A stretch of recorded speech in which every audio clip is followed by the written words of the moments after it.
शायर कहता है सर झुकाए हैं, सर झुकाए हैं फरिश्ते, हाजिरी क्या चीज है। गुंबदे खजरा को निगाहों में रखें, सर झुकाए हैं फरिश्ते, हाजिरी क्या चीज है। नहीं बोलेंगे दूसरा मिसरा नहीं पढ़ूंगा। मेरे पास अभी भी 4 घंटे वक्त है ट्रेन पकड़ने में, ये याद रखें आप। मेरे पास अभी 4 घंटे हैं क्योंकि 4:00 पे मेरी ट्रेन है। सर झुकाए हैं फरिश्ते, हाजिरी क्या चीज है। बोल देंगे दूसरा मिसरा पढ़ दूंगा। सर झुकाए हैं फरिश्ते, हाजिरी क्या चीज है। अल्लाह अल्लाह उनके दर की नौकरी क्या चीज है। अल्लाह अल्लाह उनके दर की नौकरी क्या चीज है। अल्लाह अल्लाह उनके दर की नौकरी क्या चीज है। और बुलबुले सिदरा भी उनकी जात से वाकिफ नहीं। बुलबुले सिदरा भी उनकी जात से वाकिफ नहीं। ये आज का शायर कह रहा है, लेकिन हम सुन्नियों की जान, हम सुन्नियों की आन बान पहचान, बरेली का अहमद रजा खान बरेली की टूटी चटाई पर बैठ करके इरशाद फरमाता है, यही बोले सिदरा वाले चमने जहां के थाले, यही बोले सिदरा वाले चमने जहां के थाले, सभी मैंने छान डाले तेरे पाए का न पाया, तुझे एक न एक बनाया, तुझे हम है खुदाया, तुझे हम है।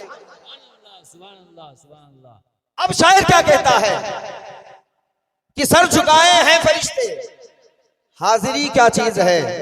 अल्लाह अल्लाह उनके दर की नौकरी क्या चीज है। बुलबुले सिदरा भी उनकी जात से वाकिफ नहीं। बुलबुले सिदरा भी उनकी जात से वाकिफ नहीं। देवबंदी 2 टके का देवबंदी मौलवी क्या चीज है। 2 टके का देवबंदी मौलवी क्या चीज है। 2 टके का देवबंदी मौलवी क्या चीज है। और आखिरी शेर सुनिए, शायद आपका मिजाज इस मर्तबा नहीं बन पा रहा है, अगर नहीं बनेगा तो मेरा भी नहीं बनेगा, क्योंकि इश्क जब एक तरफ हो तो सजा देता है, जब दोनों तरफ हो तो मजा देता है। कुछ तुम कदम बढ़ाओ, कुछ हम कदम बढ़ाएं। तो आखिरी शेर में पढ़ता हो, सर झुकाए हैं फरिश्ते, हाजिरी क्या चीज है। अल्लाह अल्लाह उनके दर की नौकरी क्या चीज है। मौत जवाना तो आना रोज़े सरकार पर। ये बहुत बड़ा शेर है, इसमें और शेर नहीं पढ़ूंगा। आखिरी शेर पढ़ता हूं कि मौत जब आना तो आना रोज़े सरकार पर। मौत जब आना तो आना रोज़े सरकार पर। फिर बताऊंगा तुझे मैं जिंदगी क्या चीज है। फिर बताऊंगा तुझे मैं जिंदगी क्या चीज है। फिर बताऊंगा तुझे मैं जिंदगी क्या चीज है। आइए हम और आप अकीदत और मोहब्बत के साथ आका नामदार मदीने के ताजदार हुजूर सरवरे कायनात फख्र मौजूदात जनाब अहमद मुश्तबा मोहम्मद मुस्तफ़ा रूही फिदा सल्लल्लाहु अलैहि वसल्लम की मुक़द्दस बारगाह में अपनी गुलामी का सबूत पेश करते हुए दरूद पाक का तोहफा पेश करें। पढ़े बाबा से बुलंद अल्लाहुम्मा सल्लि अला सय्यदना मौलाना मुहम्मद मादनी वजूद वल करम मंबइल इल्म वल हिल्म वल हिकम व बारिक व सल्लिम सलातो व सलामन अलैका या रसूल अल्लाह सल्लल्लाहु तआला अलैहि व आलिहि वसल्लम। मुअज़्ज़ज़ सामीन किराम, मैंने जो हदीस पाक का टुकड़ा पढ़ा है, तालिबुल इल्म अला कुल्लि फरीदतुन मुस्लिमुन व मुस्लिमा, इल्म दीन का सीखना हर मुसलमान मर्द और औरत पर फर्ज है। जैसा कि नमाज हम पे फर्ज है, वैसे ही इल्म दीन का सीखना हर मुसलमान मर्द और औरत पर फर्ज है। अब अगर कहें कि आप इल्म दीन सीखे, अपनी औलादों को सिखाया आपने, तो लोग कहते हैं हाँ मैंने बेटे को कुरान पढ़ाया, मैंने बच्चियों को कुरान पढ़ाया। बहुत गौर से सुनिए, बहुत कीमती गुफ्तगू कर रहा हूं, बहुत कीमती बात मैं आप तक पहुंचाने की जसारत और कोशिश कर रहा हूं। अब आपके जहन के मेमोरी में अगर मेरी बात चली जाए तो बड़ी बेहतरी होगी, वरना कोई बात नहीं। तो अल्लाह के रसूल ने फरमाया इल्म दीन का सीखना। हम सिखाते क्या हैं? बोले हम सिखाते क्या हैं? हम बहुत खुश होते हैं तो क्या पढ़ाते हैं अपने बच्चों को? कुरान, है ना? यही जोर से बोले हाँ हूं, कुरान पढ़ाते हैं। अब हमारा और आपका बेटा या बेटी कुरान पढ़ ली, अब उससे अगर पूछा जाए तुमने कुरान पढ़ लिया, तो वो कहेगा हाँ। उससे पूछो नमाज के कितने फराइज हैं, नहीं मालूम। अभी इतने लोग बैठे हैं, बहुत से लोग कुरान पढ़े होंगे, अगर पूछ लिया जाए शराइत नमाज क्या है, नमाज में कितने शराइत हैं, तो कुछ लोग ही होंगे शायद इल्ला माशाअल्लाह, वरना सबको नहीं आता है ना।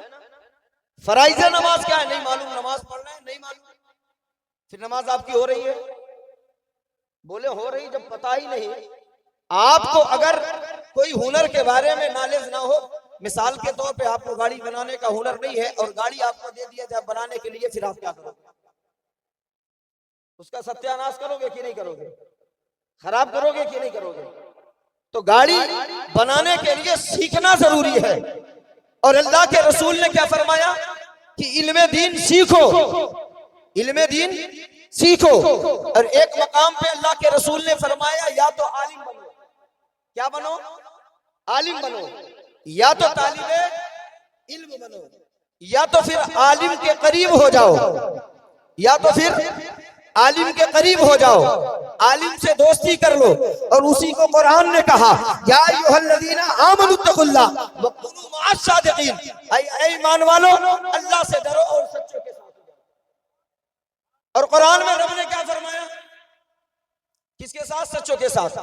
ये उलमा बैठे हैं आपके दयार के खतीबो इमाम हैं, कई साल से हैं और माशाअल्लाह दरसे निजामी भी पढ़ाते हैं और आपके इमाम हैं।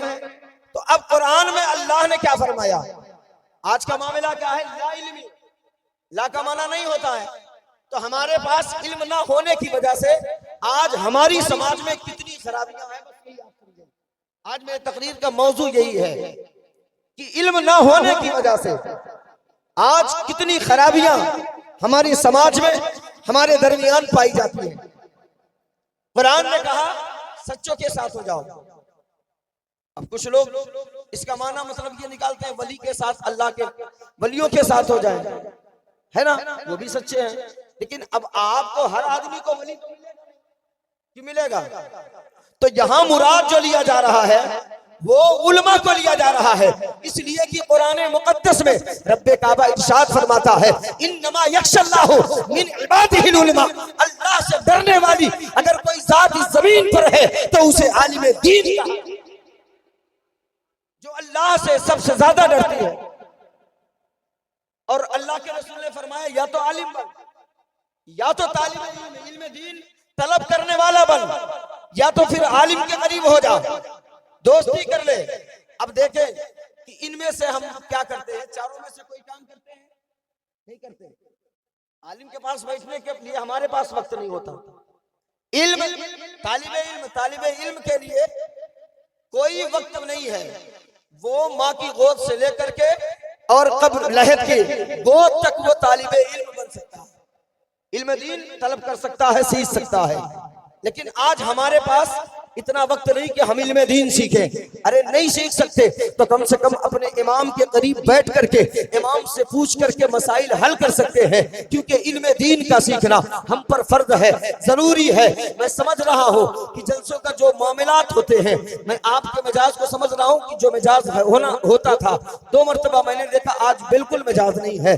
बैठ के भाई जब तक आप बर्दाश्त मुझे करेंगे मैं बोलूंगा, वरना कोई बात नहीं। क्योंकि मैं 20 घंटा सफर करके, क्योंकि सफर के जो मामलात है आप जानते हैं, बड़ी दिक्कतों का सामना करके पहुंचा हूं आपके यहाँ, तो इसलिए मैं बोलूंगा। अब मर्जी आपकी है कि आप मेहमान को कैसे इज्जत से नवाजते हैं। तो अल्लाह ने फरमाया, अल्लाह के रसूल ने फरमाया इल्म दीन का सीखना हर मुसलमान मर्द औरत पर फर्ज है। लेकिन आज का मामला क्या है, हमने बेटे को कुरान पढ़ा दिया, हमने बेटियों को कुरान पढ़ा दिया, हमने क्या समझा, हमने बच्चों को इल्म दीन सिखा दिया। लेकिन अब बच्चे को वजू के फराइज नहीं पता है, गुस्ल के फराइज नहीं पता है, नमाज के फराइज वाजिबात नहीं पता है। वजह क्या है, हमने सिर्फ कुरान पढ़ाया है। कुरान पढ़ाना जरूरी है, लेकिन बेटों को हमने कुरान तो पढ़ा दिया है, लेकिन उर्दू तालीम नहीं दी है, जिसके जरिए से ताकि बच्चियों को और बेटों को इतना पता चल जाए कि हराम और हलाल में तमीज कर सके, जायज और नाजायज में तमीज कर सके।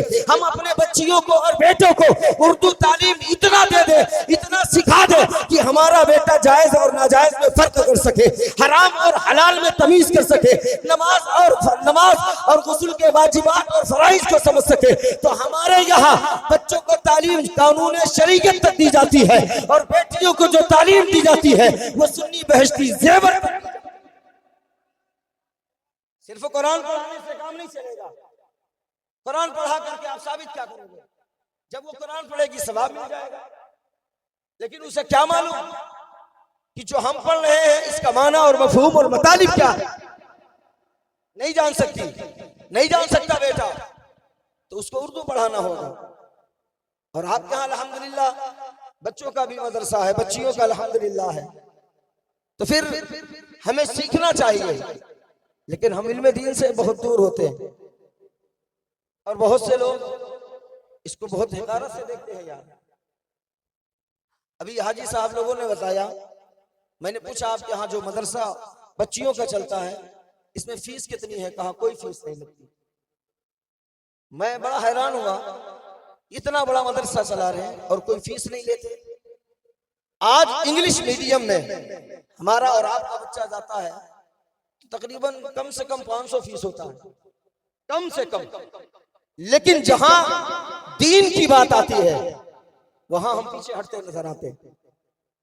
वहां हम सोचते हैं कि इतना कम से कम पैसे में हमारा काम हो जाए। ये हमारा माशरा है, ये हमारा कल्चर है, ये हमारा मामला है। लेकिन हकीकत यह है कि हमने दीन को नहीं समझा, हमने दीन मुस्तफा को नहीं समझा है।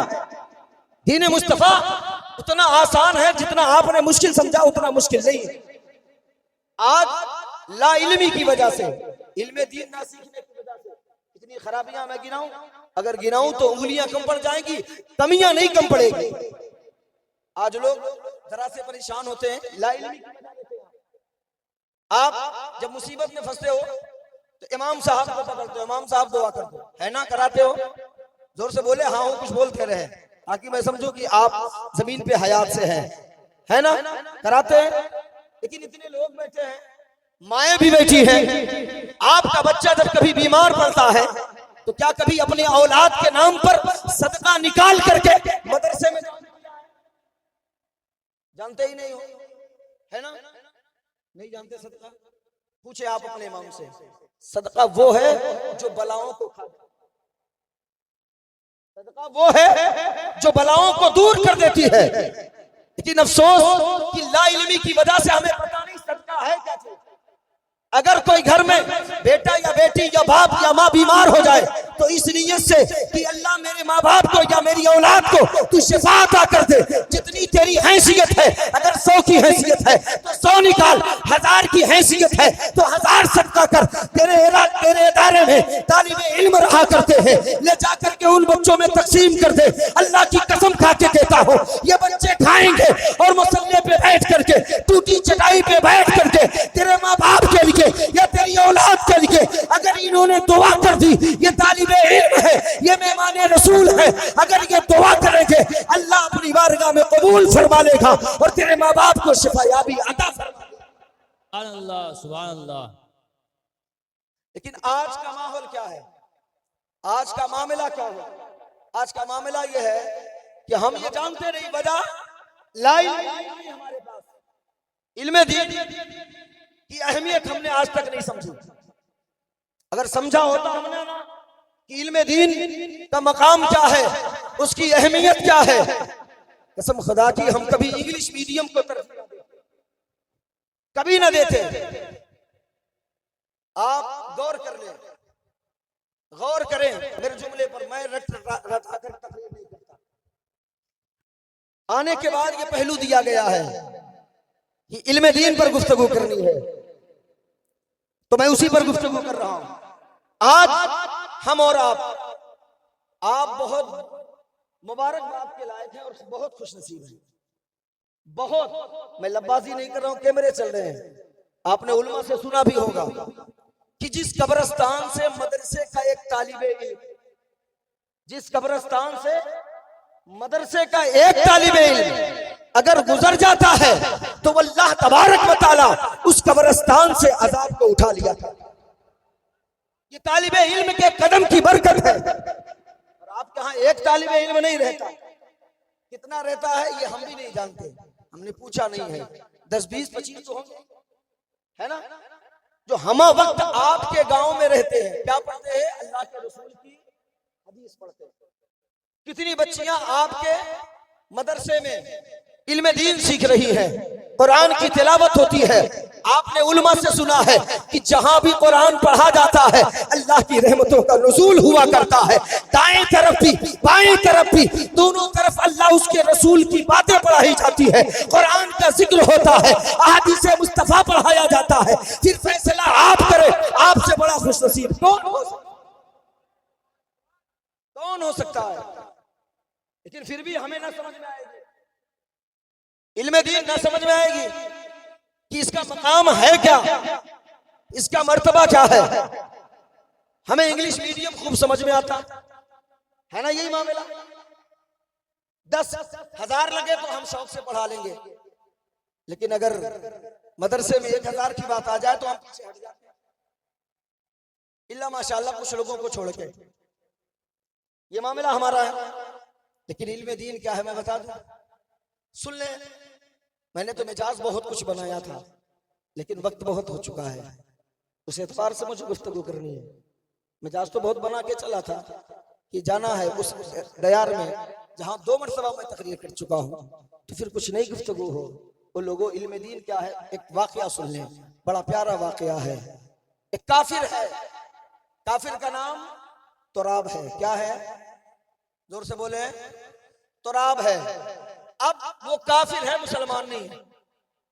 वो काफिर है, मुसलमान नहीं है। आज मदरसे के बच्चे को देख के लोग मुंह फेर लेते हैं। इनकी हैसियत क्या है, इनकी औकात क्या है? ये बड़े बनने के बाद इनका जो इनकम होगा, तनख्वाह होगी कितना?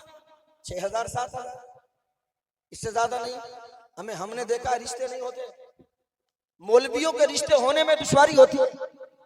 अरे मौलवी है यार, कितना कमाता होगा? मौलवी है, 10,000, 12,000, 15,000। मेरा बेटा सऊदी में चला जाएगा तो 25,000, 30,000, 50,000 कमाएगा। ये मौलवी की शान हमने देखी है। लेकिन अल्लाह की कसम खा के कहता हूँ, आप सुबह शाम अपने इमाम को देखते हो 15,000, 20,000 या 10,000, आप जो भी इमाम को देते हो 7, 8,000। लेकिन एक बात बताओ, कमाने वाले बहुतेरे हैं, 50,000 भी कमाते होंगे, 1,00,000 भी कमाते होंगे, 25,000 भी कमाते होंगे। लेकिन इमाम जो लिबास पहन लेता है वो आवाम को मुयस्सर नहीं होता है। जो खुशबू इमाम लगा लिया करता है वो आवाम को मुयस्सर नहीं होता है। इमाम चाहे जितना कम पाए, लेकिन मुस्कुरा के बिस्तर पे जाता है, चैन की नींद सो जाए, उसे नींद की गोली नहीं खानी पड़ती है। आलिम को नींद की गोली नहीं खानी पड़ती। लेकिन बड़ों को हमने देखा है कि नींद की गोली खाते हैं तो बिस्तर पे नींद आती है, ये मामला है। लेकिन आलिम अल्हम्दुलिल्लाह कभी खुदकुशी नहीं करता।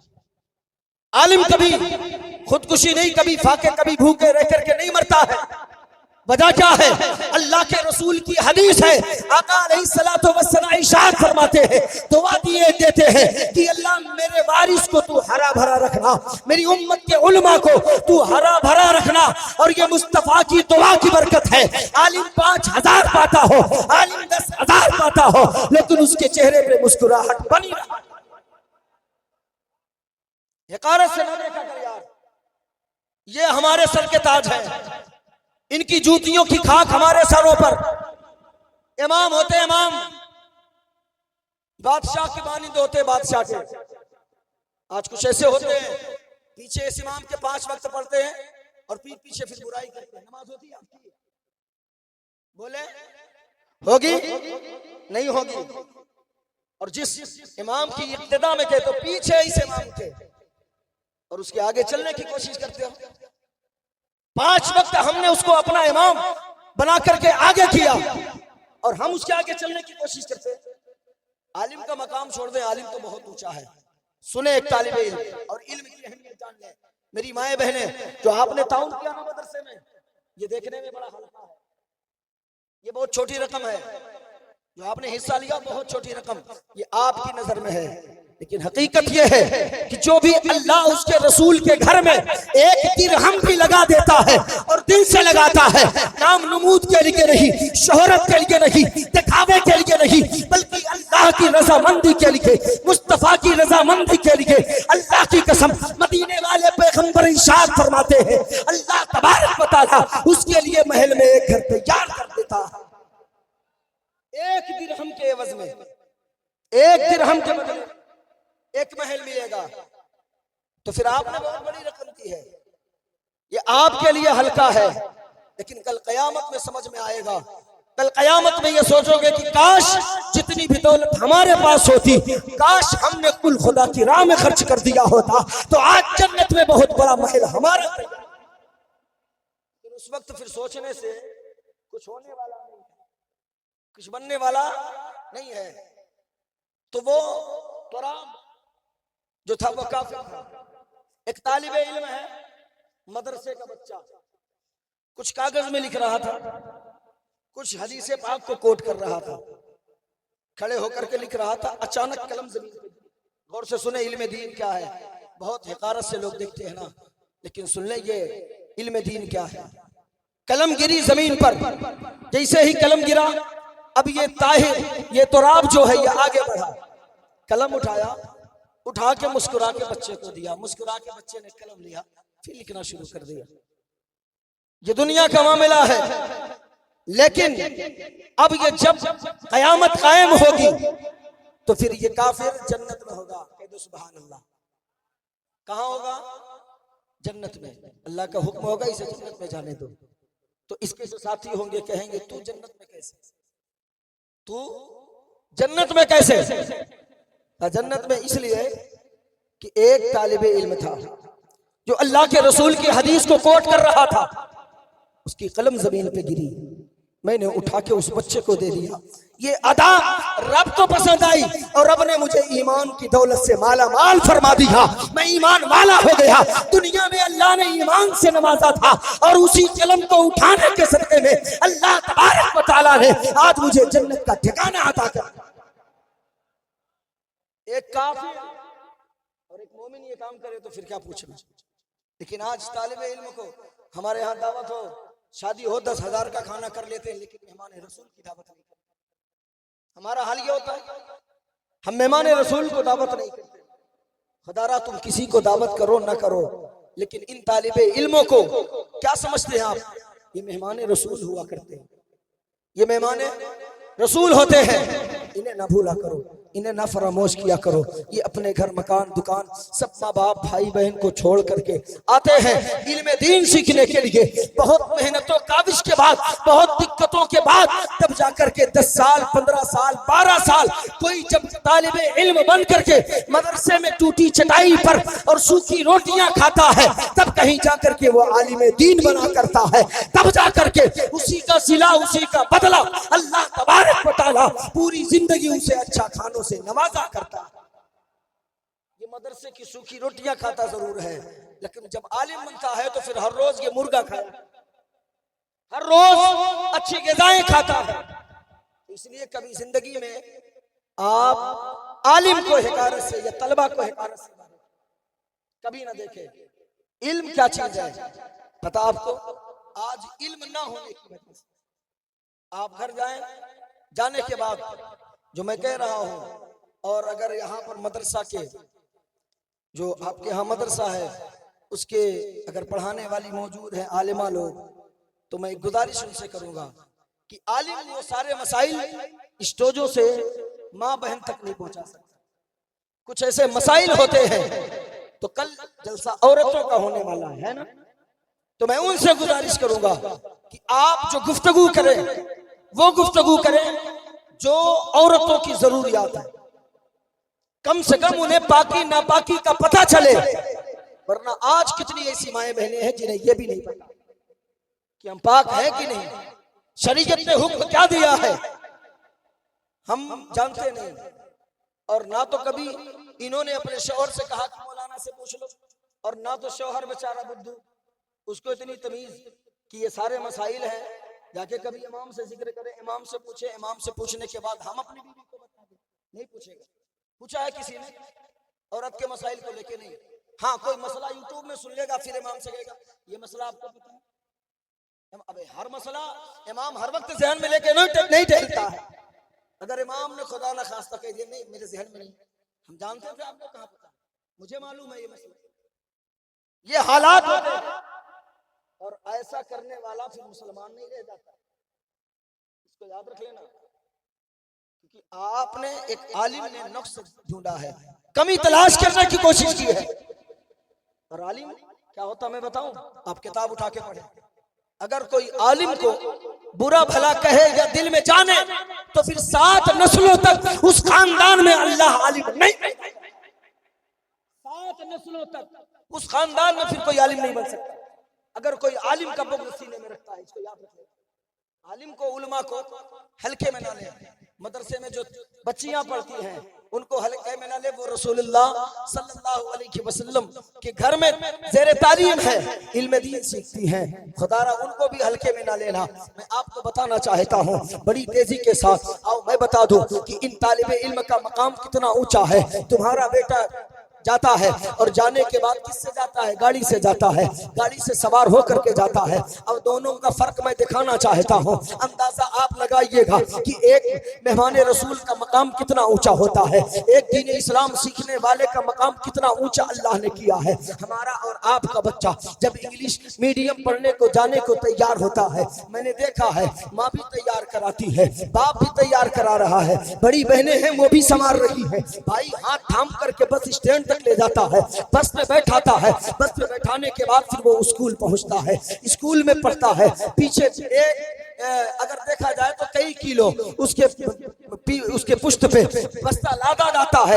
इतने सारे वजन को अपने पीठ पे लाद करके फिर स्कूल जाता है, स्कूल से फिर वापस आता है। माँ पाँव से जूते निकाल रही है, माँ गले से टाई निकाल रही है, कपड़े बदलाती है। लेकिन ईमान से बताना इतने लोग बैठे हो और हमारी माएँ बहनें भी बैठी हैं। जब बच्चा मदरसा की जानिब पढ़ता है, जब मदरसा की तरफ वो भागता है, हम भी पढ़ाते हैं, जानते हैं कितने ऐसे बच्चे होते हैं कायदे से अपना चेहरा तक नहीं धुले होते हैं, कितने ऐसे बच्चे होते हैं जिनके पाँव में चप्पल तक नहीं होता है और वो दौड़ते नंगे पाँव मस्जिद तक पहुंच जाते हैं, दौड़ते हुए बगैर मुंह धोए मस्जिद तक पहुंच जाते हैं, मदरसे तक पहुंच जाते हैं इल्म दीन सीखने के लिए। अब इन दोनों बच्चों में फर्क क्या है, या गौर से सुनना, ये उलमा मौजूद है, आप इनसे पूछना तुम्हारा बच्चा दुनियावी इल्म के लिए निकला है, रास्ते में खुदा न करे अगर किसी हादसे का शिकार हुआ, इंतकाल हो गया तो उसे कोई दर्जा नहीं मिलेगा। लेकिन अगर तेरा बच्चा मेहमान रसूल बन करके घर से निकला है, इल्म दीन सीखने के लिए निकला है और किसी हादसे में उसका इंतकाल होता है, रास्ते में वो मर जाता है या मदरसे में मर जाता है, तो अल्लाह तबारक व तआला उसको शहादत का दर्जा अता करता है, वो शहीदों के सब में खड़ा होगा। और तेरा बच्चा जब जाता है ना स्कूलों कॉलेजों में तो उसके पाँव में जूते होते हैं, लेकिन जब एक तालिबे इल्म मदरसा की तरफ बढ़ता है उसके पाँव में चप्पल हो ना हो, उसके पाँव में जूते हो ना हो, उसके पाँव नंगे क्यों ना हो, लेकिन हम और तुम नहीं देखते हैं। लेकिन जब वो मदरसे की तरफ सीने से अदब से कुरान को सिमेट करके कुरान को अपने सीने से लगा के जब वो तालिबे इल्म निकलता है, अल्लाह की कसम इधर बच्चा इरादा करता है मदरसा की जानिब चलने के लिए, उधर अल्लाह हुक्म देता है ओ जिब्रील, कहा जी रब्बे जली, कहा सिदरा छोड़ जा जरा देख मेरे बंदे मेरे कुरान को सीखने के लिए निकले हैं। अब जिब्रील आते हैं अपने परों को बिछा देते हैं और बच्चे उसी पर पे सवार होकर के मदरसे। ये तालिबे इल्म का मकाम है, ये इल्म दीन आलिम दीन का मकाम है, इल्म दीन सीखने का। ये अल्लाह इनाम अता करता है कि बच्चे हैं वो फरिश्तों के परों पे चल के मदरसे जाते हैं, ये उनका मकाम होता है, ये उनका मकाम होता है ना। तो इल्म दीन ना सीखने की वजह से खराबियां कितनी है पता। आज कुछ हो जाए, इमाम साहब तावीज दे दो, क्या बात है, बेटा मेरी बात नहीं मानता है ना, बेटी मेरी बात नहीं सुनती, इमाम साहब भी तावीज दे देते हैं। वजह क्या है कि बेटा हमारी बात नहीं सुन रहा, हमने पैदा किया, हमने बड़ा किया, हमने जवान किया और वो बेटा हमारी नहीं सुनता। मामला क्या है,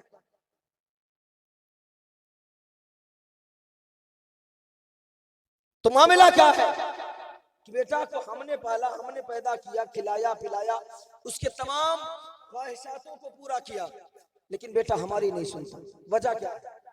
कभी हमने इस पे गौर फिक्र किया? नहीं किया। हमने उसे दीन मुस्तफा नहीं सिखाया। गलती किसकी है? माँ बाप की। तो भोगेगा कौन? माँ बाप भोगे। हमने उसे इल्म दीन नहीं सिखाया। अगर काश हमने अपनी औलादों को इल्म दीन सिखाया होता, मदरसे में इमाम के पास भेजा होता, मुदर्रिस के पास भेजा होता, तो मुदर्रिस उसे बता देता कि बाप का मकाम ये होता है, माँ का दर्जा ये होता है। और जब बेटा जान जाता कि माँ का मकाम इतना ऊंचा होता है और बाप का मकाम इतना ऊंचा होता है, माँ का दर्जा इतना ऊंचा होता है, कभी जिंदगी में वो पलट करके अपने माँ बाप को जवाब नहीं दे। लेकिन हमने सिखाया ही नहीं, हमने बताया ही नहीं। और आज आप और आगे बढ़े, बहुत सी बातें हैं, सुनेंगे कुछ देर और कि सलाम पढ़ा जाए। पीछे वाले क्या चाहते हैं? सुनाए तो कुछ बोलेंगे आप लोग? हाँ हूं भाई, कुछ आप भी बोले ना, तब मजा आता है। हम लोगों के यूपी में ये हाल है कि 5 मिनट में 10 मिनट में नारे लग जाते हैं, और जब नारे लगते हैं तो हम लोगों को थोड़ी सी सांस लेने की मोहलत मिल जाती है। नहीं, आप देख लें यूपी के जलसे, 2-2 मिनट 3-3 मिनट तक नारे लगते रहते हैं। तो मुकर्रिर को थोड़ा से सांस लेने का जो वक्त है ना, वो मिल जाता है, लेकिन आपके यहाँ नहीं मिल पाता। सांस लेना भी मुश्किल है ना। तो मेरे कैफ आलिम दीन, इल्म दीन और तालिब इल्म। तालिब इल्म जो होता है वो इल्म दीन सीखने वाला, और अब इल्म दीन, दीन का इल्म आज हमारी बच्चियों के पास नहीं। ये वजह है आज कितने घर बर्बाद हो गए। इल्म दीन ना होने की वजह से आज कितने घर बर्बाद हो गए, आपको नहीं पता है, आप अंदाजा नहीं लगा पाओगे। लेकिन सुने गुफ्तगू, कीमती बात मैं कर रहा हूं। आज बच्चियों को हमने कुरान पढ़ा दिया, अब बच्ची कुरान पढ़ी है, अब उसे ये नहीं इल्म है कि हमें माँ बाप के साथ रहना है तो किस तरीके से रहना है, फिर यहां से हमें सफर करना है, शौहर के पास जाना है, अब शौहर के साथ हमें जिंदगी कैसे गुजारनी है, फिर उसके बाद वो माँ बनती है, फिर माँ बनने के बाद औलाद के हुकूक कितना है उसको नहीं पता है। पता क्यों नहीं? क्योंकि हमने इल्म दीन नहीं सिखाया। हमने इल्म दीन नहीं सिखाया, तो उसे क्या पता कि शौहर का मर्तबा क्या है, उसे क्या पता कि शौहर का मकाम क्या है। नहीं जानेगी। जब नहीं जानेगी तो शौहर कुछ कहेगा, वो भी चढ़ के बोलेगी, और जब चढ़ के बोलेगी फिर मर्द का मामला क्या होता है आप जानते हो। फिर मामला बिगड़ जाएगा, फिर अम्मा इधर से फोन करके कहेगी तुम डरना नाम तुम्हारे बाप को भेज देंगे। तो बेटियों का घर बर्बाद करने में माओ का सबसे ज्यादा हाथ होता है, क्योंकि ये सर चढ़ाती है। लेकिन सुने मामला क्या है, काश अगर हमने अपनी बेटियों को सीरत फातिमा की किताब का मुताला करा दिया होता, कभी जिंदगी में हमारे बच्चियों को तलाक की नौबत नहीं आई। लेकिन हमने दुनियावी कल्चर के किताब को पढ़ाया, नाविल को पढ़वाया है, इंग्लिश को पढ़ाया, लेकिन हमारे पास इतना वक्त नहीं कि हम अपनी बेटी को सीरत फातिमा का मुताला। उठाओ सीरत फातिमा, किताब उठा के पढ़ो, फिर पता चलेगा कि हजरत फातिमा ज़हरा ने अपनी जिंदगी निकाह के बाद कैसे गुजारी है। ये और बात है कि आज हम कहते हैं हमारे पास पैसे, हमने इतने जहेज दिए, लेकिन शौहर का मकाम क्या है, शौहर के साथ कैसे रहना चाहिए। और बेटों को इतनी तमीज नहीं कि बीवी से मोहब्बत कैसे करनी। क्यों? क्योंकि उसके पास भी इल्म नहीं है ना। अब वो कमा के आया बाहर से, ला इल्मी की वजह बता रहा हूं, गौर से सुन ले, तकरीर फिर कभी सुनना, ये मैं दरसी बात करता रहा हूं आपको। अब शौहर कमा के आया, इल्म नहीं है, कमा के आया, बीवी कुछ काम की है, कुछ काम नहीं कर पाई, कुछ काम बाकी है। अब ये बाहर से कमा के शाम को आया, देखा आधा काम घर का हुआ, आधा बाकी। अब ये कुछ पूछेगा नहीं, अब बीवी पे भड़क जाएगा, ज्यादा गुस्सा अगर बाहर होगा तो बीवी पे हाथ भी उठा देगा। काश अगर तूने मुस्तफा के दीन को पढ़ा होता तो कभी जिंदगी में उसे ना बोलता। इसलिए कि अम्मी खदीजा, अम्मी आयशा फरमाती हैं कि जब जब मेरे आका बाहर से तशरीफ लाते, अगर मैं काम में लगी रहती, काम में मसरूफ रहती और कोई काम बाकी रहता, तो आका कभी ये ना कहते आयशा ये काम अभी तक क्यों बाकी है, बल्कि मैं काम में लगी रहती, मेरे करीब करीम आका आते और खुद जो काम बाकी रहता अपने हाथों से करना शुरू कर दिया। सुभान अल्लाह। सिखाया नहीं सिखाया तो भोगेगा कौन? भोगेगा कौन? इल्मे दीन नहीं सिखाया तो भोगेगे आप। और आपके पास अल्लाह ने पूरा पूरा मौका अता किया कि आपके गांव ही में बच्चों के लिए भी है और बच्चियों के लिए। अब यही औरत लाइल्मी की वजह देख ले, शौहर के लिए हुक्म क्या है। और जितने बाप बैठे हो ना वो भी गौर से सुने, और जितनी माएँ हैं गौर से सुने। आज बाप गया घर बेटी को बुलाने के लिए, जाते हैं लोग, पहुंचे दामाद है कि नहीं है, उसका शौहर है कि नहीं पहुंचा, बेटी तैयार हो चलो। अब बेटी भी बेचारी, उसको क्या पता कि शौहर के इजाजत के बगैर घर से कदम नहीं निकालना चाहिए, क्योंकि इल्म है ही नहीं। अब अब्बा ने कह दिया, वो भी तैयार हो गई, चलती बनी। अब एक बात आपसे मैं पूछूं, आपकी बीवी अगर आपके इजाजत के बगैर चली जाए, आपके दिल को कैसे अच्छा लगेगा? तकलीफ होगी ना। तो वो भी तो किसी का बेटा है, उसकी वो बीवी है। निकाह के बाद बाप का हक उतना नहीं है जितना शौहर का हक होता है। इसको आप याद कर ले, नोट कर ले। कभी इस चक्कर में बेटियों का घर न बर्बाद क्या करें। आज अक्सर व बेशतर इसी बुनियाद पर बेटियों का घर बिगड़ रहा है कि अरे 2 महीने शादी के हो गए, अभी तक बेटी हमारे यहाँ नहीं रही, अब 1 महीना मैके में रहेगी, तो शादी क्यों किए थे आप? जब बेटी को घर रखना था तो शादी क्यों किए तुम? आज बेटियों के घर बर्बाद करने में ना माँ बाप का सबसे ज्यादा बड़ा रोल है, इसको याद रखिए। निकाह के बाद तुम्हारा हक खत्म है। अब अगर शौहर इजाजत देगा तो फिर बीवी घर आ सकती है, बेटी तुम्हारी घर आ सकती है, वरना नहीं है। अगर रात भर की या दिन भर की जितनी मोहलत वो देगा उतनी देर वो आ सकती है, उससे ज्यादा नहीं। लेकिन आज हमने माहौल बर्बाद कर दिया। वजह इल्मे दीन नहीं है मेरे पास, हमने दीन सीखा नहीं। अब आका गए हैं, आका जिनके लिए फरिश्ते भी खड़े होते हैं, बोले खड़े होते हैं कि नहीं? वो करीम आका जिनकी बारगाह में फरिश्ते भी अदब से हाथ बांधते। गए किसको लेने? बेटी फातिमा गए आप। तो हजरत फातिमा तो ज़हरा ने कहा बाबा क्यों आए? कहा बेटी कई दिन हो गए दिल नहीं लग रहा है, आपको लेने के लिए आया। हजरत फातिमा तो ज़हरा बिनते रसूलुल्लाह सल्लल्लाहु तआला अलैहि वसल्लम ने इरशाद क्या फरमाया, गौर से सुने।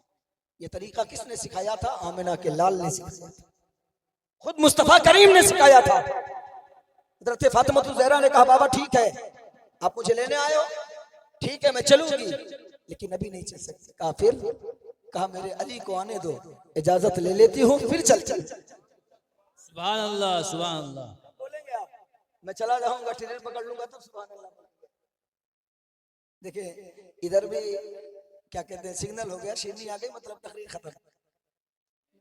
1 घंटे हो भी गए, 1 बज गए है ना, तकरीबन पौना घंटा।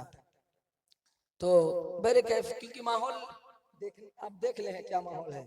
अब आदमी अगर इतना लंबा सफर करके आए, इससे ज्यादा लोग तो हमारे यहाँ मिलाद में होते हैं, मिलाद शरीफ में छोटी महफिल। तो मेरे कैफ लेकिन इतने भी लोग हैं यार, अगर आप बोलने पे आ जाए ना, कसम खुदा की मैं कह रहा हूँ, मैं अब भी 1.5 घंटा बोलने की ताकत रखता हूँ, लेकिन बोले कुछ आप भी तब अच्छा लगता है, माहौल बनता है। लेकिन आप ऐसे जैसे जबरदस्ती किराए पे लाके आपको रखा गया हो कि 100 रुपए ले लेना, सुबह से लेना, किराए पे तो नहीं आए ना, हुजूर की मोहब्बत में है ना मेरे भाई। फिर मैं आशिक का मामला ये होता है, महबूब का जिक्र हो तो आशिक खुद ब खुद मचल जाता है, आशिक का ये मामला होता है। और महबूब का जिक्र हो यार, आशिक खुश ना हो फिर बात नहीं बनती। अल्लाह के रसूल की बेटी है, ये तरबियत किसने दी? खुद मुस्तफा ने दी। कहा बाबा अली आ जाए, इजाजत ले लो फिर चलती हूँ। आका बैठ गए, अली आए, अली ने फरमाया आका कैसे आना होगा, क्या हुक्म है? आका करीम फरमाते हैं अली बेटी लेने आया हूँ। मौला अली हाथ जोड़ के खड़े हो गए, फदा का हबीब व उम्मी या रसूल अल्लाह, आप पर मेरे माँ बाप कुर्बान, आपको इजाजत लेने की क्या जरूरत है? आपकी इजाजत तो हम लेते हैं आपसे, आप हमसे इजाजत कहा वो और मामला है।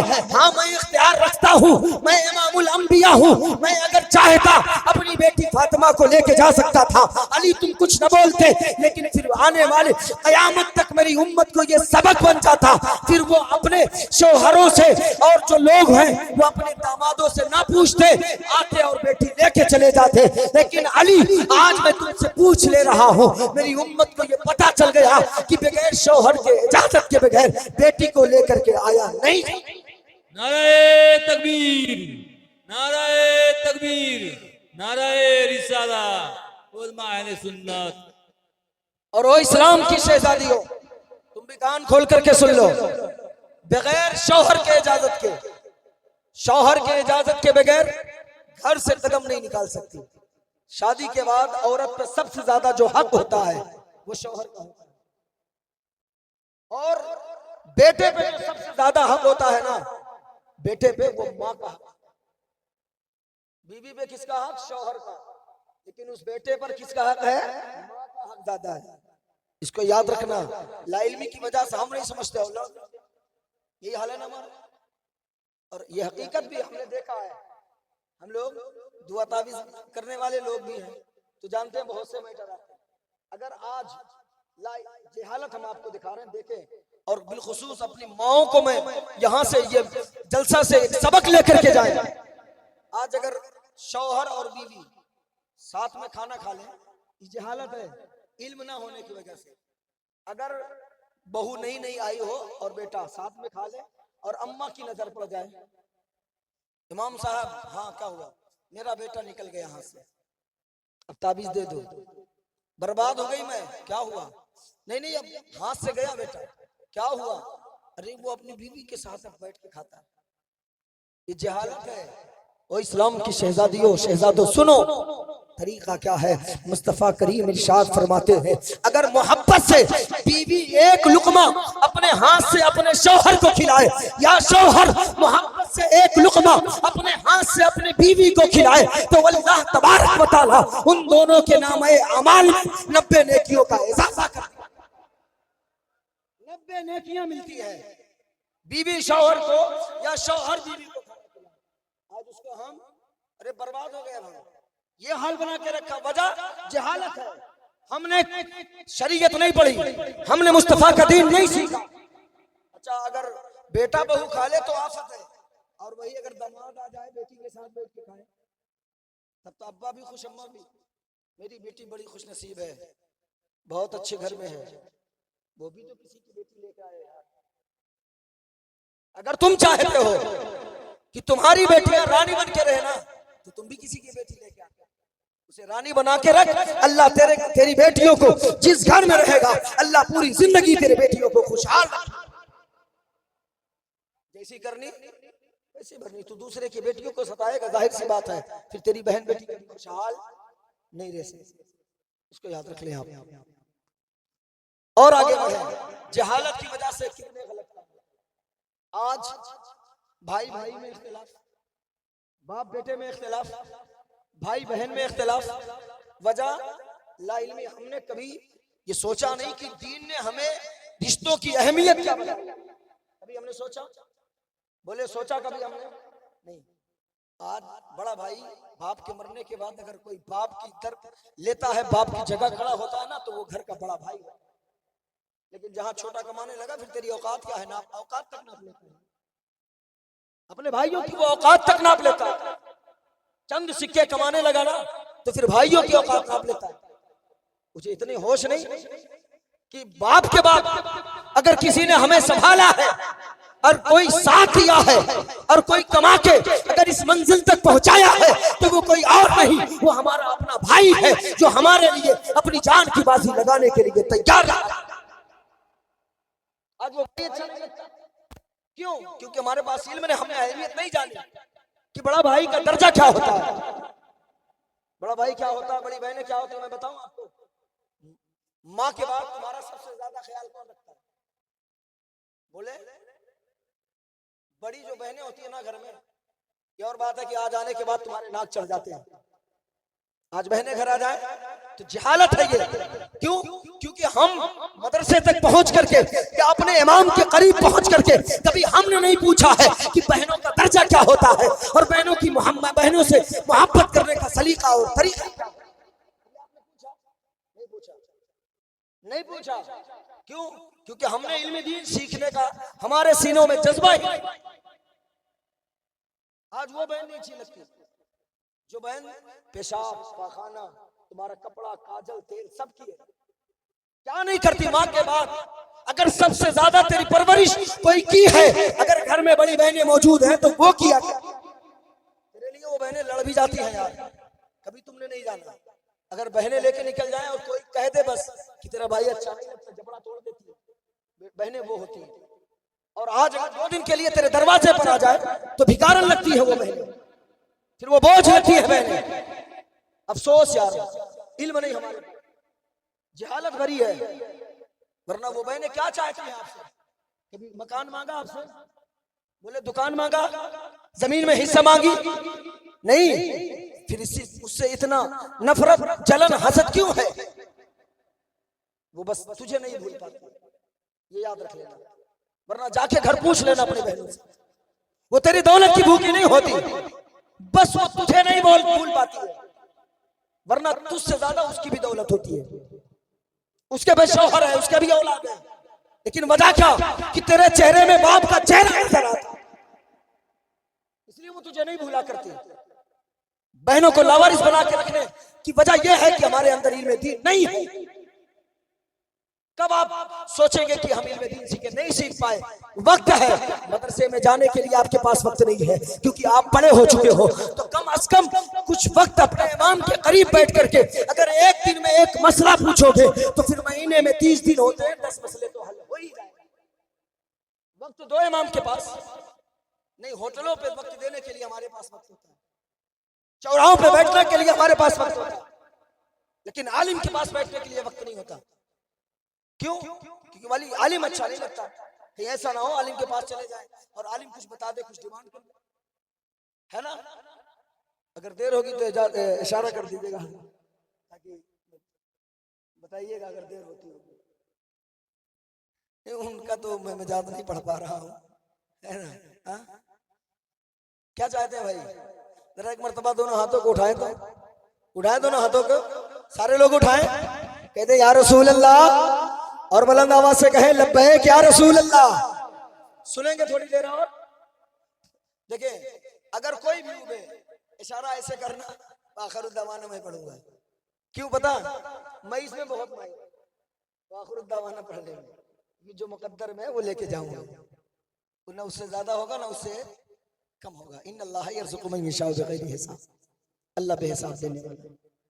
बस आखिरी पहलू में आपको बयान कर दूं क्योंकि मैं समझ रहा हूं, और अक्सर व बेशतर ये जलसे का माहौल है। हम लोग हर इलाके में जाते हैं, बिहार, बंगाल और उधर रायपुर, छत्तीसगढ़। तो अगर चंदे हो जाते हैं जलसे में तो चंदे के बाद फिर लोग सुनते नहीं। ये जलसे का माहौल है, ये हकीकत में बयान कर रहा हूं। चंदे के बाद फिर आदमी का रुख जो होता है वो बदल जाता है। इसलिए जलसों में अक्सर व बेशतर चंदे जो होते हैं वो बाद में होते हैं। जो तकरीर होती है उसे करा ली जाती है, फिर उसके बाद चंदे होते हैं, फिर चंदे हुए, फिर सलातो सलाम। चंदे के बाद मिजाज जो होता है वो बढ़ जाते हैं, है ना। बस आखिरी पहलू थोड़ी देर और बर्दाश्त कर ले, बस उसके बाद फिर सलातो सलाम। ला इल्मी बोलने को तो मैंने पहले बताया ना, बहुत कुछ मिजाज बना के आया था, लेकिन अब आपको देखने के बाद मिजाज उखड़ गया है। तो बस आखिरी पहलू ला इल्मी की वजह से। अभी शाबानुल मुअज़्ज़म का चांद है ना, है। शबे बारात भी आपके यहाँ कहते हैं कि नहीं कहते? कहते हैं। तो शबे बारात की कई तारीख को आप फातिहा दिलाते हैं? 15 को कि 16 को? 15 को। किसके नाम से? बोले पीछे वाला कोई बताए किसके नाम से कराते हैं फातिहा? और कोई? मातम करे अपने ऊपर। हलवा खाते हो और जिसके नाम से खाते हो उसका नाम तक नहीं पता। हजरत अवैसे करनी रज़ी अल्लाह ताला अन्हु के नाम से फातिहा दिलाए। किसके नाम से? जोर से बोले यार भाई, याद करने काम आएगा। किसके नाम से? अवैसे करनी के नाम से। ये है कौन? जब नाम नहीं पता तो फिर पता क्या होगा। ये बहुत बड़े आशिक हैं, नबी के बहुत बड़े आशिक हैं। कैसे आशिक सुनेंगे? सुने आके भीग जाएंगे कैसे आशिक हैं। अब इससे डरनी है। इनकी माँ जो है ना, बस यही पहलू मैं समझाना चाहता हूँ। दोनों आंखों की अंधी थी माँ।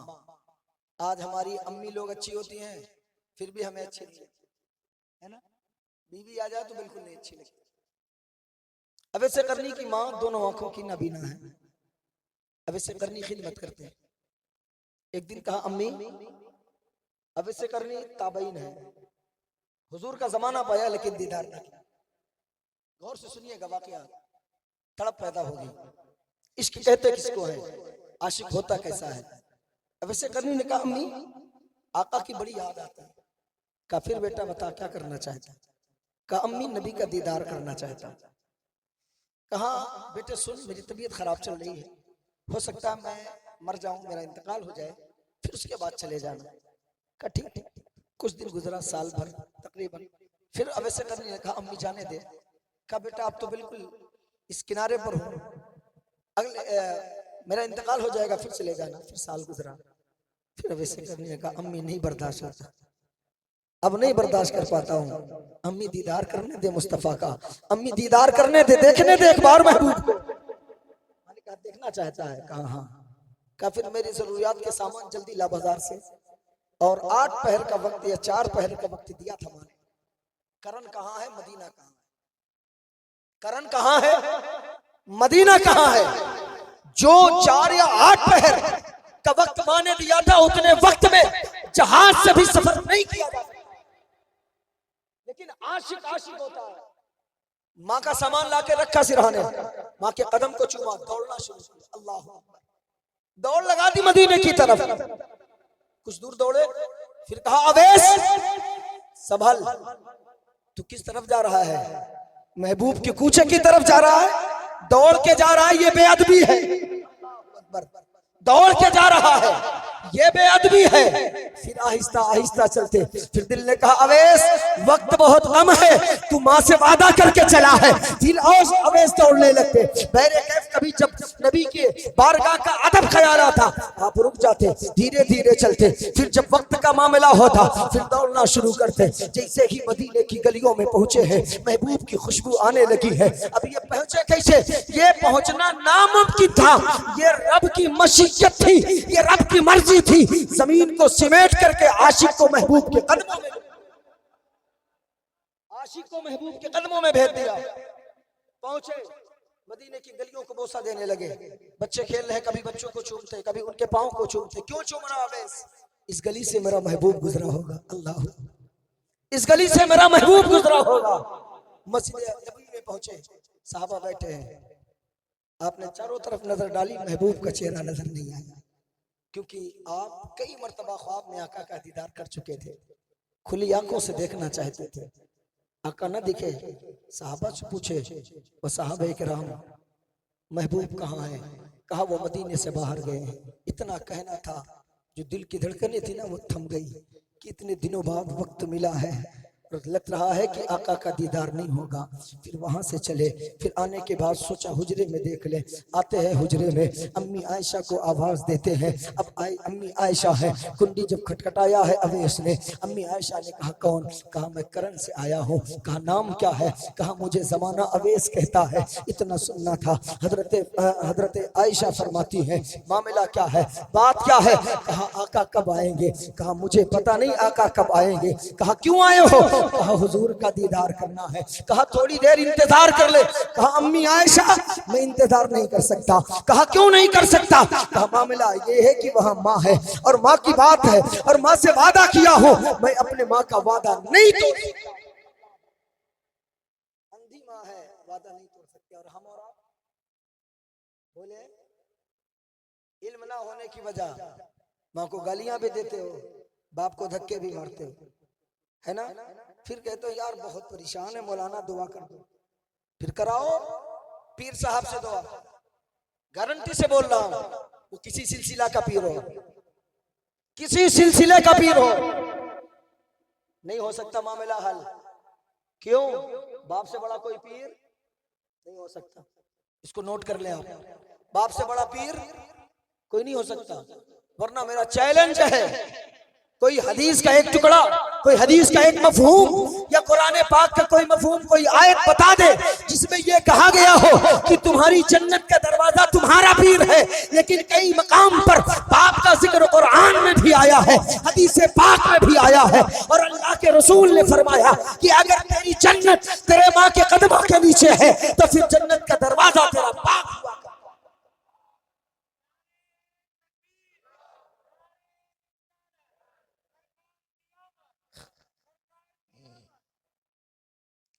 तो मेरे कैफ अवैसे करनी ने कहा अम्मी कब आएंगे? कहा मुझे नहीं पता। कहा इतना कर्म कर दें आप, दरवाजा खोल दें। कहा क्या करेगा वैस? कहा अम्मी बस एक मर्तबा उस जगह का बोसा लेना है जहां मुस्तफा बैठा करते हैं, जहां आप टेक लगाते हैं, उस दरो दीवार को चूमना है। अम्मी आयशा फरमाती है मैं दरवाजा खोल के पर्दे के आड़ में चली गई। मैं देखना चाहती थी कैसा आशिक है। अब ऐसे करनी अंदर आते हैं, कभी आप जहां बैठते थे वहां चूमते हैं, कभी आप अपने आप के मसनद को चूमते हैं, कभी उस दीवार को चूमते हैं जिस दीवार को मुस्तफा टेक लगाते हैं, कभी उस बर्तन को चूमते हैं जिसमें आप खाना तनाउल करते हैं। चूमा है, चूम करके वापस लौटे हैं, अभी चंद कदम लौटे होंगे, थोड़ी दूर चले होंगे, इतने में करीम आका घर में दाखिल होते हैं। जैसे ही मुस्तफा घर के अंदर दाखिल होते हैं, कहा आयशा, कहा जी आका। कहा कोई आया था? कहा आपको कैसे पता? आपको किसने बताया? कहा खुशबू बता रही है मेरा आशिक आया था। अल्लाहु अकबर। आशिक हो तो ऐसा हो, महबूब हो तो ऐसा हो, ना तो आशिक का जवाब ना तो महबूब का जवाब।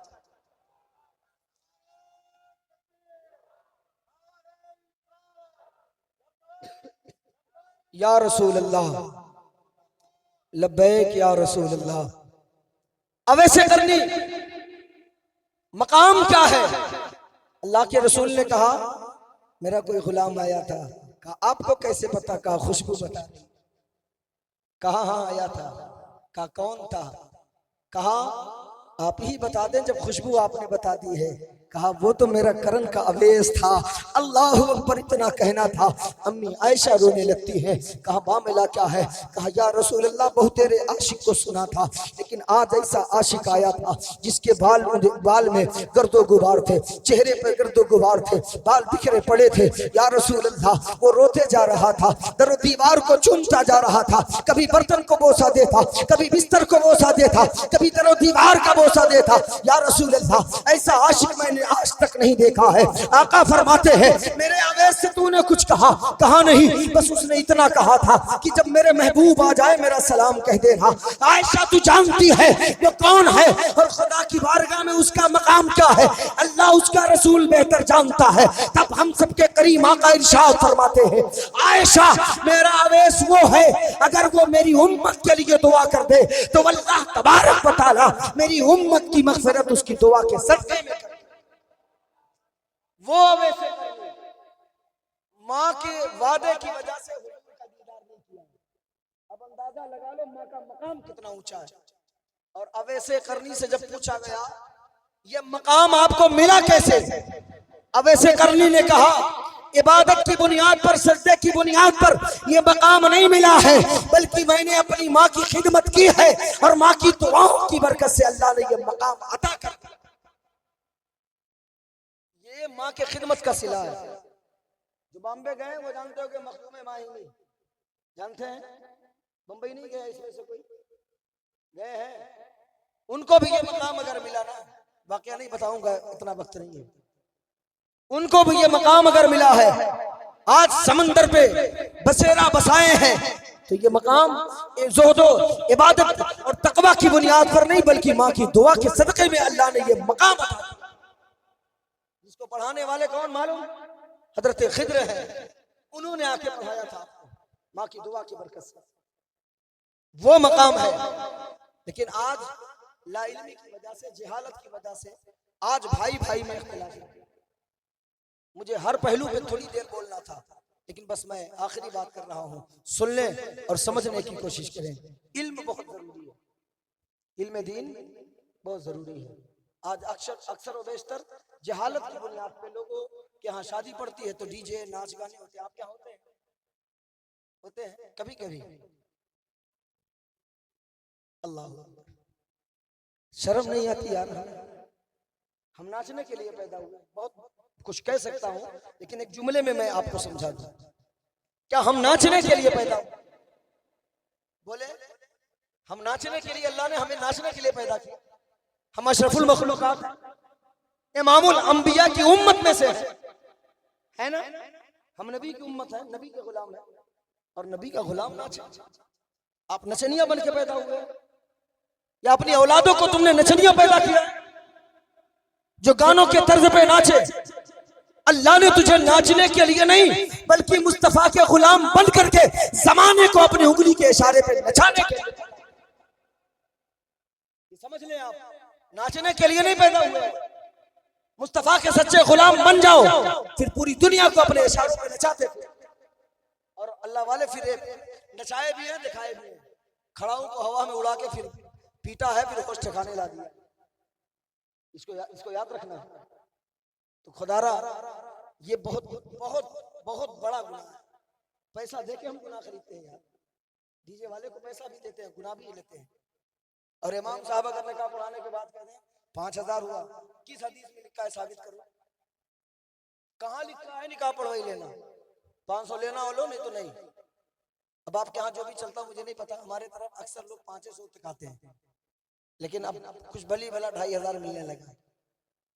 लेकिन यार हमें शर्म नहीं आती? जो इमाम होता है उसको देने में हमें तकलीफ होती नहीं? मेरे भाई, मैं आया इतना तकरीर के चलता बना, आपने मुझे दे दिया, मैं लेके चला। इमाम को नजराना कितना देते हैं आप? रात भर जागे, चंदा वसूले, सब कुछ करे, कितना नजराना आप जलसे का देते हैं? अब तो इमाम साहब है, घर ही के हैं, ठीक है कोई बात नहीं। क्यों उनके बाल बच्चे नहीं? हमेशा एक चीज याद रखना, अगर तुम आलिमों को इज्जत देते रहोगे और तुम्हारी औलादें देखती रहेगी कि आलिमों की इज्जत होती है, तब तुम्हारी औलादों के सीने में इल्म हासिल करने का जज्बा पैदा होगा। अगर आज तुम आलिम को हिकारत से देखोगे, कभी जिंदगी में तुम्हारी औलाद इल्म दीन सीखने का जज्बा पैदा नहीं करेगी। क्योंकि जाने कि इल्म दीन सीख के करेंगे क्या? क्योंकि इल्म आलिम दीन को इज्जत नहीं मिलती है। और आलिम होता क्या है? आपको 4 बेटे हो, कितने? जोर से बोले। 4। एक को इंजीनियर बना लेना, एक को डॉक्टर, एक को फिर एक प्रोफेसर, और एक को सबसे जो खराब हो है ना, काला को लुटा, अक्सर उसी को मदरसे में भेजा जाता है। जो खूबसूरत होते हैं उसे इंजीनियर बनाया जाता है। और जब बाप मर जाए, देखना फिर उस घर का नजारा, देख ले इल्म दीन की अहमियत और ताकत और पावर देख ले। बाप को भी बड़ा नाज था, ये मेरा बेटा डॉक्टर है, ये इंजीनियर है, ये प्रोफेसर है। जब हाफिज जी की बात, हाफिज जी हैं, पढ़ाते हैं, हाँ 5-7 हजार पा जाते हैं, है ना? ये मामला होता। लेकिन जब इस बाप के हलक में रूह अटकती है, बताओ इंसाफ से डॉक्टर काम आएगा? इंजीनियर आता है, प्रोफेसर आता है।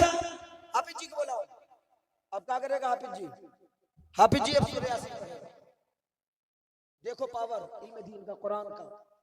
अब हाफिज कुरान सूरह यासीन कुरान की तिलावत करता है, अल्लाह तबारक व तआला अगर उसके मुकद्दर में जिंदगी लिखा है तो कुरान की तिलावत के सदक़े में अल्लाह उसको जिंदगी की भीख अता कर देता है। और अगर मौत लिखी है तो आसानी से उसके जिस्म से रूह परवाज़ करता है। ये कुरान की तिलावत की बरकत होती है।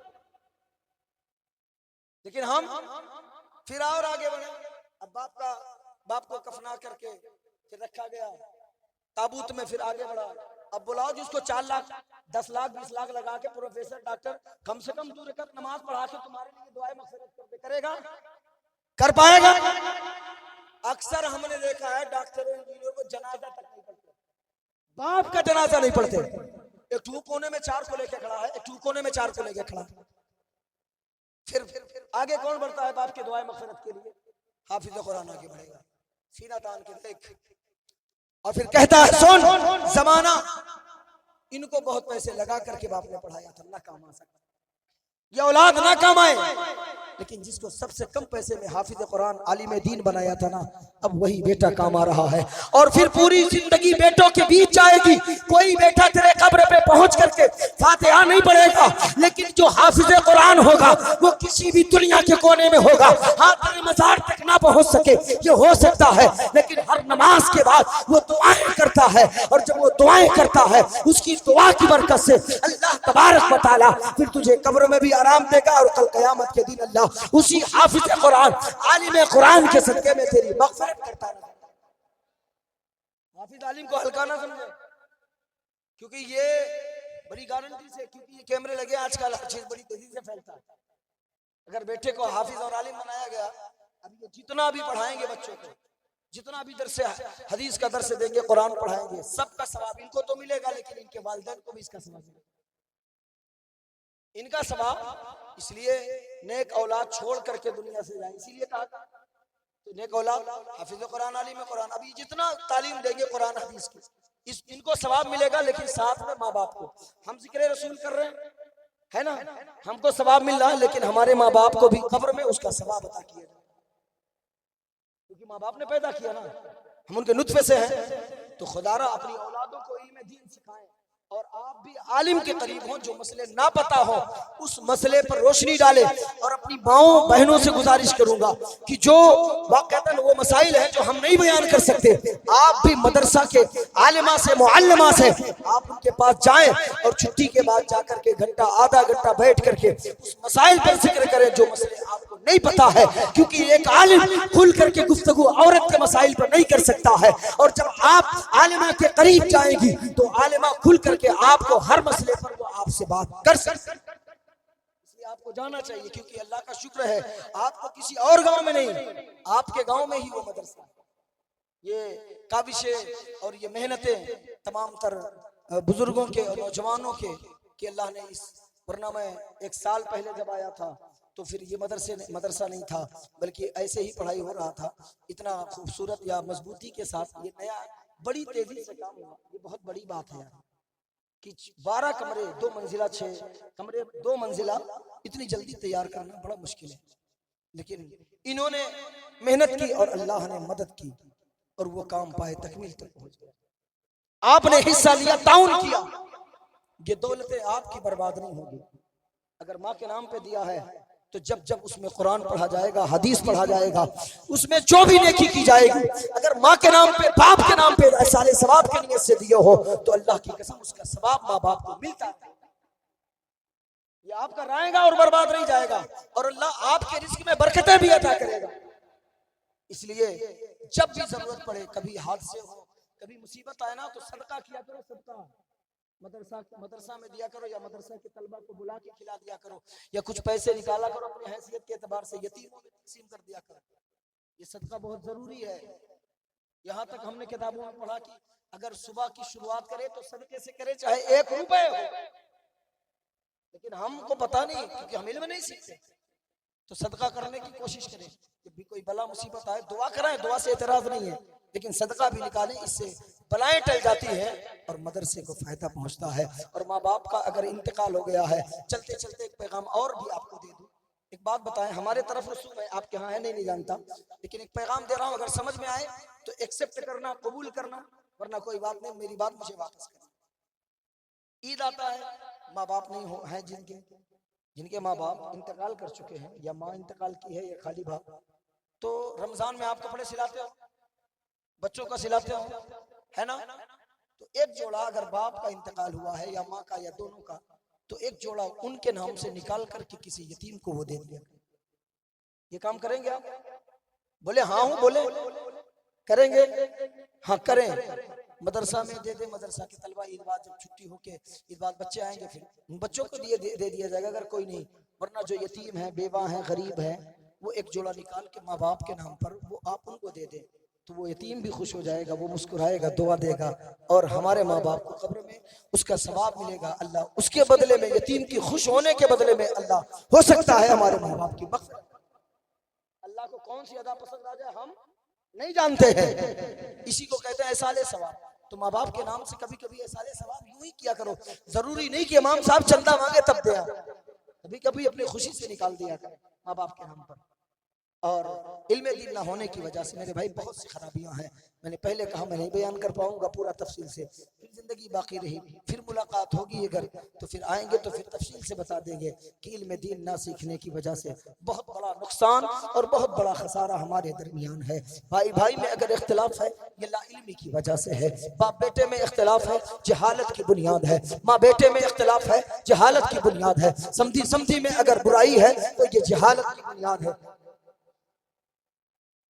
इसलिए हमें चाहिए हम अपनी औलादों को, बेटों को सिर्फ कुरान ना पढ़ाएं, बेटियों को सिर्फ कुरान ना पढ़ाएं, बेटों को पहली उर्दू से लेकर तामीर अदब हमारी तरफ चलती है, आपके यहाँ क्या नहीं जानता, तो कम से कम इतना उर्दू पढ़ाएं कि बेटा कानून शरीयत पढ़े।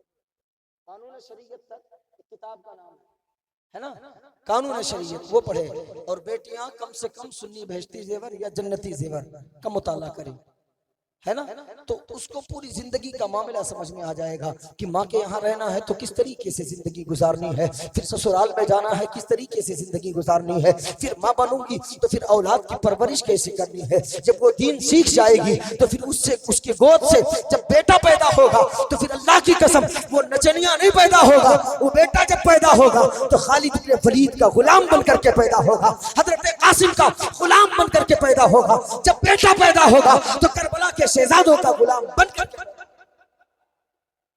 जब वो माँ जब उसे दीन सीखेगी ना तो फिर जब उसे तरबियत देगी, जब उसे लोरी सुनाएगी तो गाना नहीं सुनाएगी, मुस्तफा पर दुरूद पढ़ते हुए अपने बच्चे को दूध पिलाएगी। लेकिन हम दीन सिखाने को तैयार नहीं है, बस कुरान पढ़ लिया हमने जग जीत लिया, पूरी दुनिया हमने फतह कर ली। इसलिए उर्दू पढ़ाओ, उर्दू कुरान के साथ उर्दू पढ़ाएं अपने औलादों को, ताकि आपके बच्चे को कम से कम नमाज, रोजा, ज़कात, फितरा के बारे में कुछ तो मालूम हो यार। आज हमारे बच्चों को नहीं पता और हराम हलाल खाए पड़ा है और डॉक्टर को देते पड़ा है। जब हराम हलाल खाओगे जाहिर सी बात निकलेगा, फिर डॉक्टर ही को दोगे ना, और कहाँ जाएगा। इसलिए अपनी औलादों को ज्यादा से ज्यादा कोशिश करें।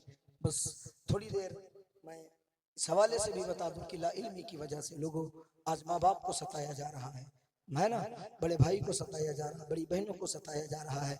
जब आप इल्म सीखेंगे, पूछेंगे लोग उलमा से, फिर आपको पता चलेगा माँ बाप का मकाम क्या है, माँ बाप का दर्जा क्या है, माँ बाप की शान क्या है। ये और बात है कि आज औलादें माँ बाप से बहुत दूर हो चुकी है। आज औलादें बाप को अपनी ठोकरों में रखना चाहती है, आज औलादें माँ को गालियां देती नजर आती है। लेकिन वो इस्लाम के बेटो, मैं यही कहना चाहता हूँ, आज तेरा वजूद बाकी है, ये माँ बाप की देन है। आज तेरा वजूद सलामत है, ये बाप की हड्डियों की ताकत है। तेरे रगों में खून चल रहा है, ये माँ के दूध का समरा है। अगर तेरी सांसें बाकी है ना तो ये माँ बाप की दुआएं हैं। अगर तेरा ढांचा खड़ा है ये माँ बाप की शफकतें हैं यार। फिर भी हम जर्रा बराबर माँ बाप की मोहब्बतें तमाम भूल जाते हैं दौलतों के नशे में। खुदारा याद रखना, तू महल तो बना सकता है, तू दौलतें कमा सकता है, लेकिन अगर माँ बाप रूठे हैं तो फिर याद रखना कभी जिंदगी में तो फिर उस मकान में, उस महल में और उतनी दौलत कमाने के बावजूद खुशी हासिल नहीं कर सकता है जो माँ की रजामंदी में तू झोपड़ी में खुशी हासिल कर सकता है।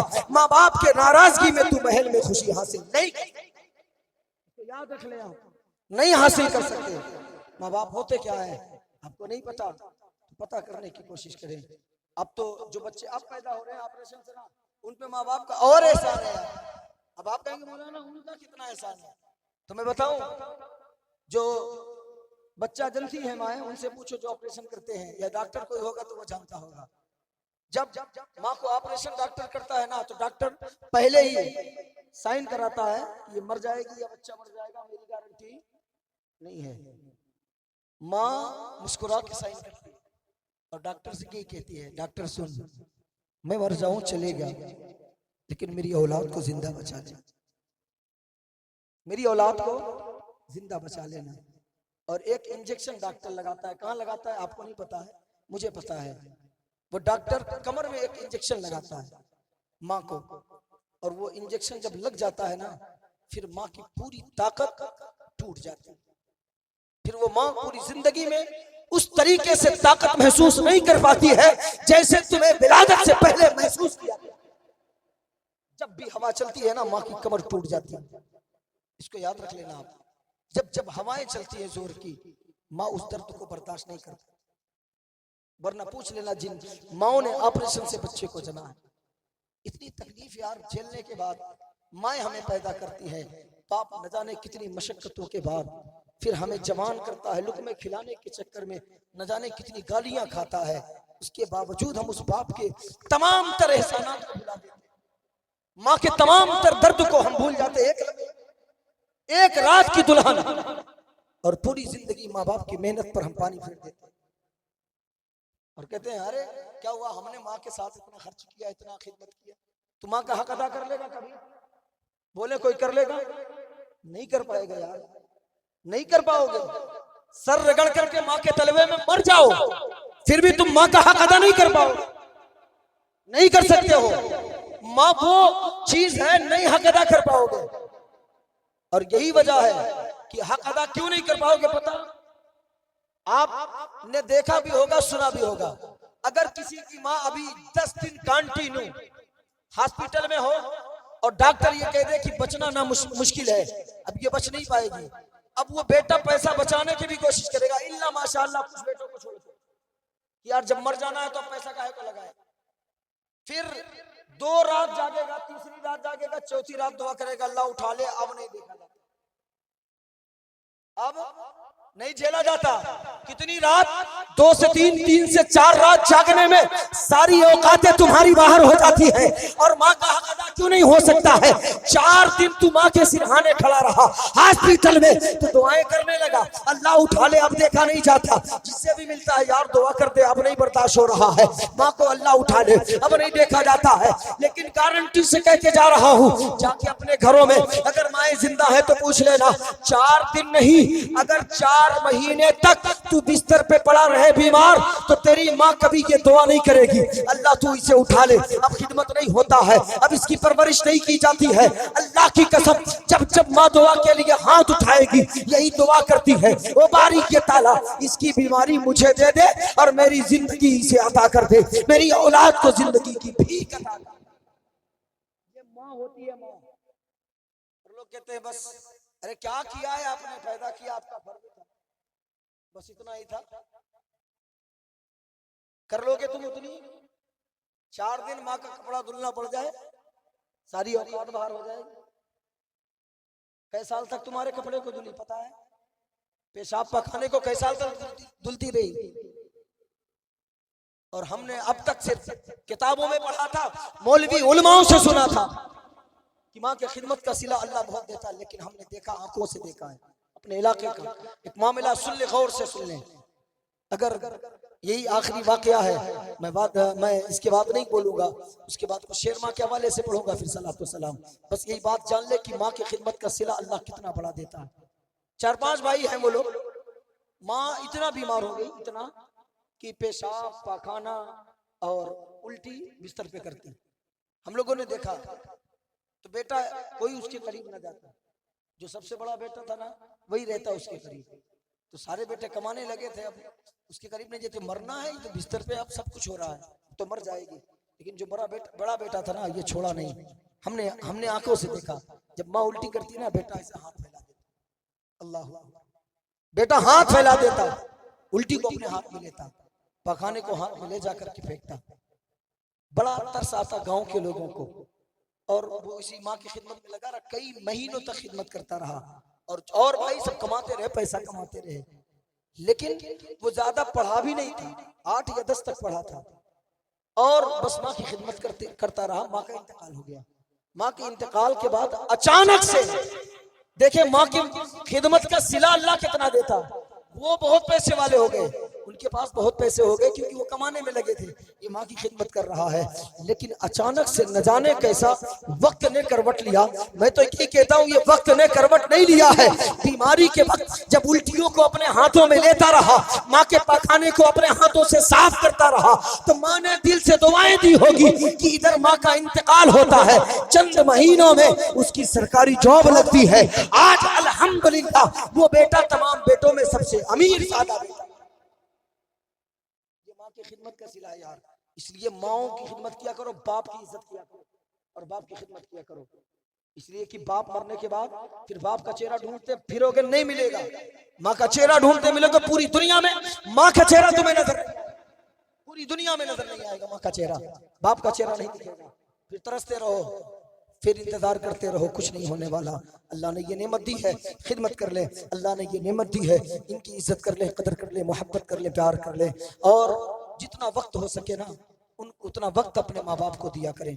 माँ बाप तेरे पैसे के नहीं भूखे हैं, माँ बाप तेरे वक्त के भूखे हैं। कभी लाड प्यार से माँ के करीब बैठ करके बोल लिया कर, कभी माँ बाप के करीब बैठ के मुस्कुरा लिया कर। वो तेरे चेहरे पे मुस्कुराहट देखना चाहते हैं। वो तेरी दौलत से नहीं मोहब्बत करते हैं, बल्कि वो तेरे जिस्म से मोहब्बत करते हैं। क्योंकि हमेशा एक माँ को, एक बाप को अपनी औलाद की फिक्र होती है, उसके जिस्म की फिक्र होती है। बॉम्बे सऊदी अरब से जब भी बेटा आता है ना, तो बीवियों की नजर, बहनों की नजर, भाइयों की नजर हो सकता है दौलत पे हो, लेकिन माँ बाप की नजर सेहत पे होती है कि बेटा दुबला हो गया, खाता नहीं था क्या। तो इसलिए वो तेरे दौलत से नहीं प्यार करते, बल्कि वो तुझसे प्यार करते हैं और बगैर किसी फायदे के तुझसे मोहब्बत करते हैं। फायदा नहीं होता तुझसे, वो तेरे तू उसकी औलाद है ना, इसलिए तो अल्लाह ने ये नेमत दी है ना, तो इनकी खिदमत कर ले, कदर कर ले, प्यार कर ले, मोहब्बत कर ले। इंशाअल्लाह फिर कभी मौका मिला, आपने फिर कभी दावत दी तो इंशाअल्लाह फिर गुफ्तगू होगा। कुछ शेर माँ के हवाले से जो हुक्म है बस उसी को पढ़ता हूँ, उसी को समाप्त कर ले, फिर इंशाअल्लाह सलातो वसलाम पढ़ो। सुनेंगे माँ के हवाले से कुछ शेर। मैं आपसे कुछ तलब नहीं कर रहा हूँ, बस आप सुभान अल्लाह बोले। मैंने पहले कहा जो मुकद्दर में है वो लेके जाऊंगा, मैं आपसे कुछ तलब नहीं किया, न तो कहा फिर कह रहा हूँ मैं माँ का जिक्र कर रहा हूँ। समझ में आए तो बोल देना, वरना कोई बात नहीं। माँ के दूध का असर है तो बोलेंगे, वरना कोई बात नहीं। शायर कहता है कितना मासूम मेरा रश के कमर लगता है, कितना मासूम। मैं नहीं कहूंगा, मैं माँ का जिक्र कर रहा हूँ जिसमें माँ के पेट में 9 महीना रहे हो। कितना मासूम मेरा रश के कमर लगता है, बावजू हो के भी छूते हुए डर लगता है। मेरा रस्से कमर लगता है, बावजूद हो के भी छूते हुए डर लगता है। प्यार करते हैं मुझे सब ये जमाने वाले, ये मेरी माँ की दुआओं का असर लगता है, ये मेरी माँ की दुआओं का असर लगता है। ख्याले यार हर एक गम को टाल देता है, ख्याले यार हर एक गम को टाल देता है, सुकून कल्ब को तेरा जमाल देता है। ये मेरी माँ की दुआओं का फैज है मुझ पर, हमें मैं डूबता हूँ समुंदर उछाल देता है, मैं डूबता हूँ समुंदर उछाल देता है। और मैं लड़खड़ा रहा था, अचानक संभल गया, माँ की दुआ मिली तो मुकद्दर बदल गया। मैं लड़खड़ा रहा था, अचानक संभल गया, माँ की दुआ मिली तो मुकद्दर बदल गया। दस्ते करम उठा के दुआ माँ ने कर दिया, एक पल में मुश्किलों का जनाजा निकल गया, एक पल में मुश्किलों का जनाजा निकल गया। आखिर दवाना अल्हम्दुलिल्लाह रब्बिल आलमीन। अस्सलामु अलैकुम।